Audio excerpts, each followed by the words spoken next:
le porter pendant les 5 ans et que nous réussissions. Et on ne pourra réussir que si vous êtes avec nous et derrière nous.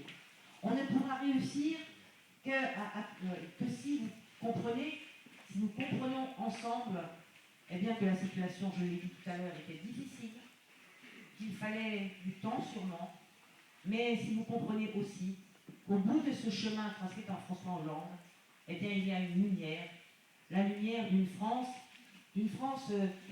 que je souhaite plus dynamique, que je cherche et que je souhaite plus fière d'elle-même, une France qui mérite de reprendre sa place dans l'échiquier international, une France qui ne rejette plus les étrangers comme elle l'a fait ces dernières années, une France accueillante, une France qui sait mettre en valeur ses atouts, non seulement ses atouts humains, architecturaux, mais ses atouts naturels aussi, parce que c'est véritablement des richesses que nous avons et sur lesquelles nous devons travailler.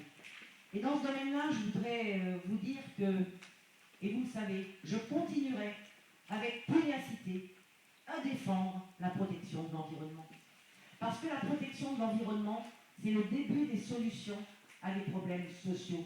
J'aime à le dire, j'aime à le redire. Certains diront que je radote, mais j'aime radoter dans ces cas-là.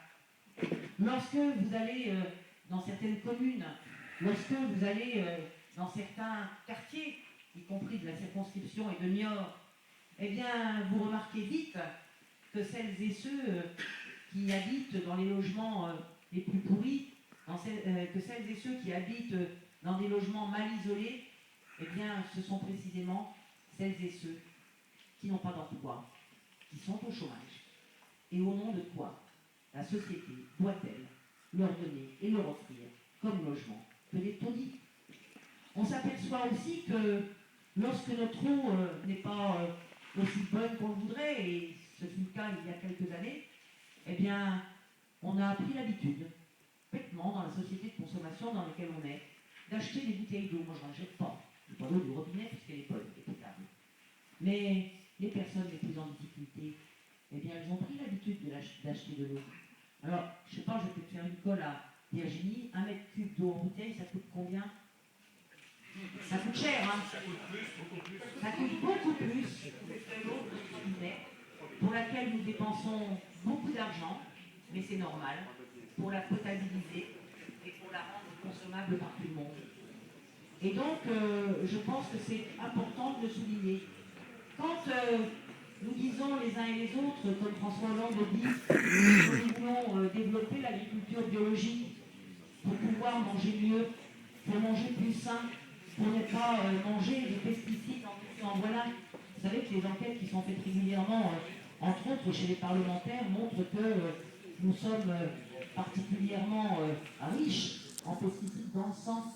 Vous savez aussi que beaucoup de problèmes hormonaux, non seulement chez les bêtes, mais chez nos enfants, viennent de l'accumulation d'un certain nombre de produits dans notre organisme. Eh bien, au nom de quoi ne pouvons-nous pas fournir à des personnes qui n'ont pas les moyens une nourriture saine, une nourriture de qualité, parce que ce sont eux qui ne peuvent pas l'acheter aujourd'hui. Et nous devons donc tous nous y mettre pour que nous puissions faire en sorte que ces gens accèdent eh bien, à une nourriture qui ne soit pas dévastatrice pour leur corps. Et problème de santé. Aujourd'hui, je ne sais pas, je me souviens plus, je dois l'avoir quelque part, combien de gens ne peuvent plus se faire soigner? Combien de personnes n'ont plus accès aux soins? Entre les taxes qu'on leur fait payer, entre le fait qu'ils n'ont pas, à côté du fait qu'ils ne peuvent pas se payer une mutuelle complémentaire, eh bien, bon nombre de nos concitoyens ne peuvent plus se faire soigner.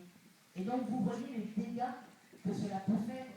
Si on rajoute dans la société qu'il n'y a plus de médecins, ou quasiment plus, que dans 20 ans, si on continue comme ça, nous aurons un désert médical total, eh bien, je crois qu'il nous faut absolument regarder les choses. Et François Hollande nous l'a promis, ça marche plus. C'est une maison à pôle santé pour 10 000 habitants dans les zones les plus défavorisées et les plus désertifiées. Donc tout ça, c'est une réalité. Une réalité qu'avec Alain, je souhaite porter à l'Assemblée nationale, continuer de me battre, et sur bien d'autres sujets encore, parce qu'évidemment, et ça encore, notre concurrent, mon concurrent ne le sait pas, à l'Assemblée nationale, il y a tellement de sollicitations, tellement de sujets importants à traiter, que quelquefois, eh bien, il faudrait des journées et des journées entières et pas passer de nuit pour pouvoir faire tout ce que l'on a envie de faire.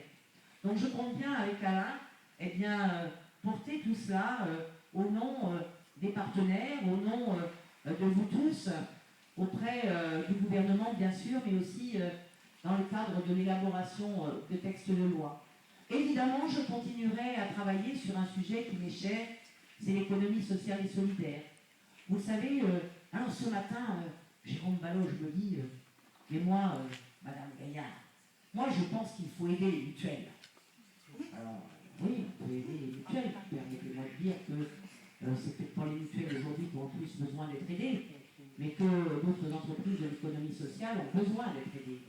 Les coopératives et les sites, par exemple, ont besoin d'un petit coup de pouce que la banque d'investissement pourra leur donner, je l'espère. Mais l'économie sociale et solidaire, qui est un vrai fleuron de notre département, eh bien, méritera et aura encore toute mon attention, puisque je dois proposer, avant le mois de décembre, la loi de programmation et d'orientation que j'ai préparée avec un certain nombre de collègues depuis le mois de décembre. Je continuerai, je vous l'ai dit, à travailler aussi sur évidemment l'environnement, et dans l'environnement, il y a bien sûr l'énergie, il y a l'agriculture, mais il y a aussi la biodiversité. Et tout ça, vous savez que c'est un peu ma marotte, mais que je continuerai de le faire. Pourquoi? Parce que je pense que nous ne sommes pas suffisamment sensibilisés au fait que la disparition de cette biodiversité entraîne inévitablement des conséquences qui sont graves pour l'espèce humaine. Et qu'il faut arrêter de croire que l'homme pourra recréer un certain nombre d'espèces, que l'homme pourra remplacer la nature. Je ne fais pas partie des gens qui pensent cela. Je n'ai pas envie non plus, dans quelques années, que mes enfants ou mes petits-enfants s'avalent des pilules de je sais pas quoi pour pouvoir continuer de se nourrir et pour pouvoir... je ne noircis pas le tableau. Pour ceux qui sont venus écouter Gilles Boeuf l'autre jour, vous avez entendu. Et c'est un scientifique, bien meilleur que moi, même si j'ai quelques notions. Mais voilà, je continuerai de défendre la biodiversité au sein de la problématique environnementale, comme je continuerai de défendre les énergies renouvelables, parce que je pense que ça aussi, c'est dans la crise que nous connaissons, qui est une crise évidemment financière, mais qui au départ était une crise environnementale, puisque c'est la diminution des réserves de pétrole qui a entraîné un certain nombre de conséquences. Eh bien, je continuerai de défendre les énergies renouvelables contre vents et marées, parce que je pense que c'est l'avenir. Nous avons beaucoup de progrès à faire en termes de production, en termes d'innovation, en termes d'expérimentation. Les Français ne sont pas plus bêtes que les autres, et nous devons pouvoir booster cette recherche pour pouvoir innover et travailler. Et je continuerai. Et là encore, vous allez peut-être sourire, mais parce que je pense que c'est important à défendre la protection animale.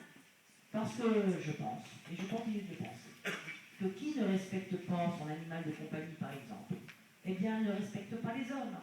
Ce n'est pas un problème de combat entre l'homme et l'animal.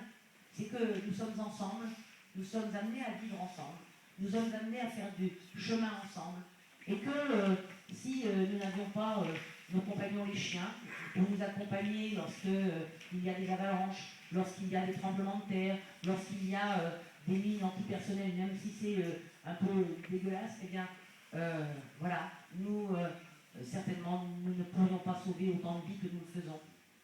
Et donc, je pense que la protection animale, respecter les animaux, faire en sorte que, eh bien, même si nous en mangeons, faire en sorte que nous les abattions dans de bonnes conditions, m'apparaît quelque chose qui ne devrait pas être éloigné de ce que nous pensons tous les uns et les autres. Donc je continuerai de me battre sur ces sujets-là, avec vous, pour vous, et évidemment sur le terrain.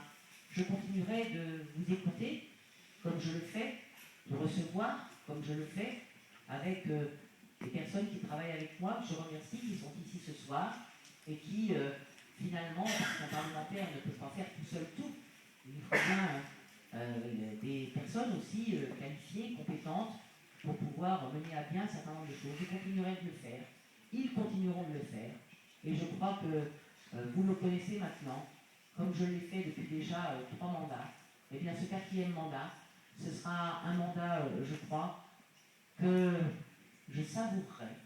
Je le savourerai avec délectation, parce que avoir un président de la République de gauche, un gouvernement de gauche, un parlement de gauche, ça ne m'est jamais arrivé. Un Sénat de gauche, eh bien, évidemment, ça ne m'est jamais arrivé. Et je crois que dans ces conditions,